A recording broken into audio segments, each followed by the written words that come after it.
Well, good morning from the hill. This is Hill Logic.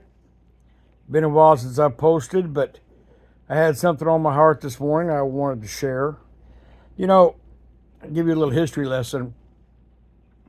Back in the olden days when, before we got all automated and, excuse me, high tech, what have you, farmers toiled in the field all day long, you know, sun up to sundown. We used to call that working from can to can't see to you can't see.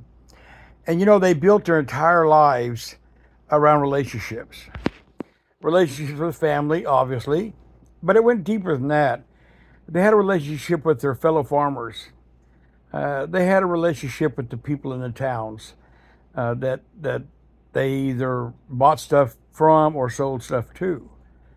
And I think about that, and I come back to home today, and I think about this little acreage my wife and I bought, and there were several parcels around us that eventually started selling.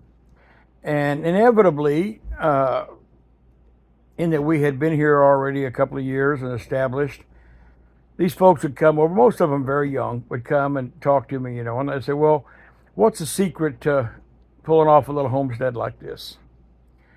And keeping in mind that we started from ground zero, there was no improvements on this property when we bought it.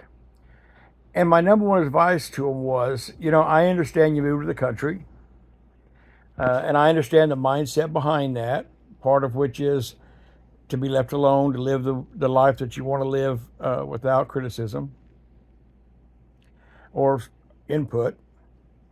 However, it's important to keep in your mind as you go through this venture, don't become a man on an island. Don't become a woman on an island. Because while you may think that you're getting the best life by living kind of a solitary existence, the truth of the matter is you never know when you might need help.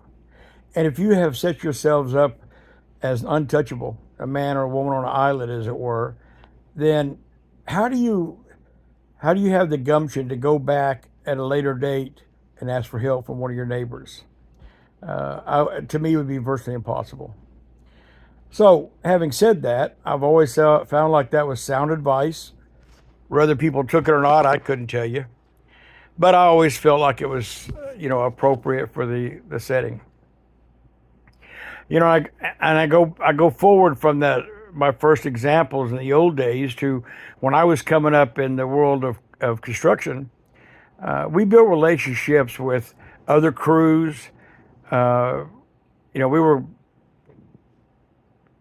carpenters for the most part, but we made relationships with the plumbers on the jobs, the electricians on the jobs, roofers, brickers, our lumberyard people, our suppliers, because that relationship may pay off in the future. And if one of them came over to the job site and said, hey, I forgot my extension cords today. You got one I could borrow? I would say, sure, here, take this one. And it happened every day. Someone always forgot something.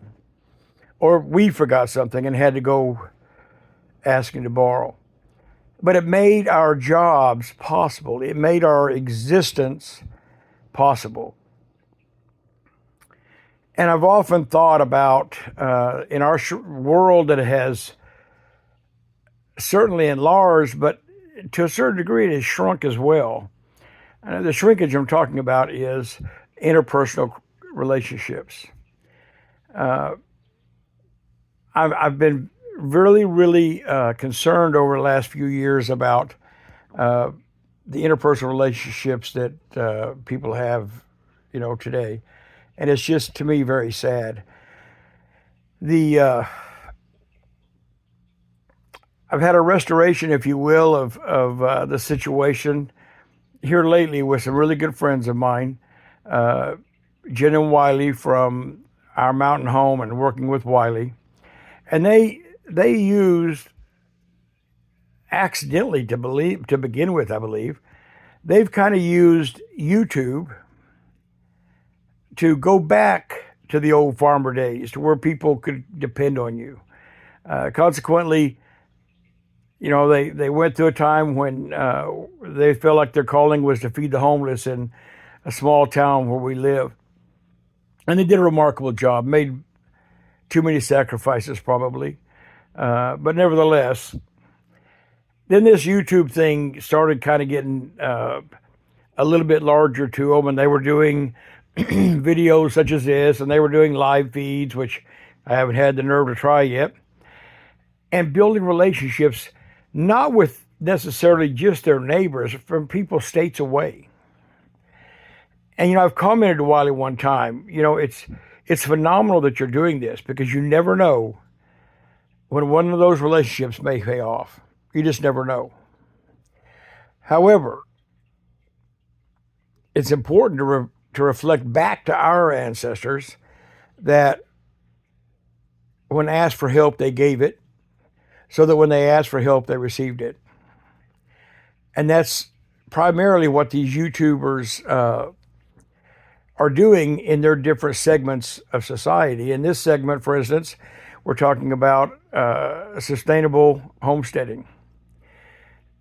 To nail it down even more concise, a couple of weeks ago, they were out of town, and I was kind of quasi keeping an eye on their two almost grown kids, and they had a little mishap at their home, and the kids' bedroom caught on fire and burned everything they had. And they did a live feed about it, and most of the point was just informational, because they've become such friends and family with these YouTubers that they've built over the last few years. And the outpouring was nothing short of amazing. Absolutely nothing short of amazing. The way those folks responded would remind you of the old barn raisings, when a farmer would lose a barn and the whole community would come and build him a barn the next day. It's amazing. And so I was very touched by that. Well, I had Wiley up at my place last Saturday helping me out a little bit, and he got a phone call from a YouTuber that lives in Arkansas that they know. And all of these acquaintances are through YouTube. They met them through YouTube. And he told Wiley that he had a really good friend that was trying to move from one state to another and broke down halfway there. All of his belongings was with him. And they knew Wiley had a truck and the experience to trailer something wherever it needed to go. And what could he help out? He said, absolutely. Let me finish this little thing I'm working on, and I'll be on my way. Sure enough, we finished what we were doing. About an hour after that, they jumped in their truck, got a trailer, headed to Alabama to help this guy out, who was stranded in an unknown area, an unknown environment. And it's just, you can imagine how scary that would be. So they went down there, and they spent a couple of days, or I think on the way back now, they got this gentleman's family loaded up and were able to pull their damaged truck all the way back to Arkansas, where they were moving to. And, today we call that paying forward. Paying forward. Back in the day, it was called a relationship service. When people were called on for help, that's exactly what they did. They helped. So I'm really excited about what I'm seeing with these folks on this YouTube. Now, I can't honestly talk about what's happening across the nation with different segments of society, but I know that homesteaders all have kind of the same mindset, and I think that's the way it should always be. Back in the day, or even back in my construction days, different parts of a community stuck together and helped each other out because it was close to their endeavors. So my hat's off to Wiley and Jen. Great job. I hope you get home safe. Kids are fine. Been checking on them almost hourly. They're so tired of hearing from me. But drive safe.